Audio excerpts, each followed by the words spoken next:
Good morning, champion. This is Professor R. Surin from Government College of Technology. I am having my technical champion Sherina along with me. இப்போ நம்ம என்ன பார்க்க போறோம்னா engineering மெக்கானிக்ஸ்ல units இந்த topic பத்தி பார்க்க போறோம். யூனிட்ஸ் இந்த டாபிக்ல வந்து ரொம்ப முக்கியம். எந்த காம்படிட்டிவ் எக்ஸாம் போனாலும் வந்து யூனிட்ஸ் வந்து கண்டிப்பா ஒரு கேள்வி இருக்கும். அது பேசிக்காவும் இருக்கும். ஃபர்ஸ்ட் வந்து what is the unit of force? Newton. என்ன சொல்றாங்கன்னா யூனிட் ஆஃப் ஃபோர்ஸ் வந்து நியூட்டன் அப்படின்றாங்க. நியூட்டன் வந்து பாத்தீங்க எப்படி வந்ததுன்னா F = mn வந்தது. m வந்து கிலோகிராம், a வந்து metre. So metre per second square. இதோட டைமென்ஷன் வந்து பாத்தீங்கன்னா ml T⁻⁻2 வச்சுக்கலாம். What is the unit of movement? Newton metres. Unit of movement வந்து force into perpendicular distance. So வந்து நமக்கு நியூட்டன் மீட்டர் வரும். அப்போ டைமென்ஷன் பாத்தீங்கன்னா நமக்கு ml² T⁻⁻2 வரும்.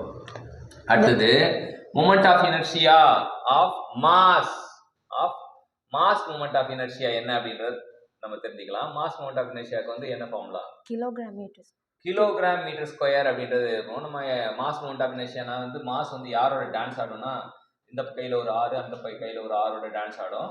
ஸோ நம்ம ஆல்ரெடி பார்த்துருக்கோம். என்ன பாட்டுக்கு டான்ஸ் ஆடும்னா டாடி மம்மி வீட்டில் இல்லை அப்படின்றது பாட்டுக்கு டான்ஸ் ஆகிட்டு இருக்கும் எம். அப்போ mr² அப்படின்றது. அப்போ mr²னா எம்முக்கு கிலோகிராம், ஆருக்கு மீட்டர் ஸ்கொயர் வரும். ஸோ டைமென்ஷன் பார்த்தீங்கன்னா இது மாசு, இது L² அப்படின்னா. Unit of area moment of inertia kilogram metre power 4. Kilogram metre power 4 அது வராது. வெறும் மீட்டர் பவர் 4 தான், கிலோகிராமே வரக்கூடாது. ஏன்னா வந்து ஏரியானா ஒன்லி மீட்டர் பவர் 4 தான் வரும் நமக்கு வந்து.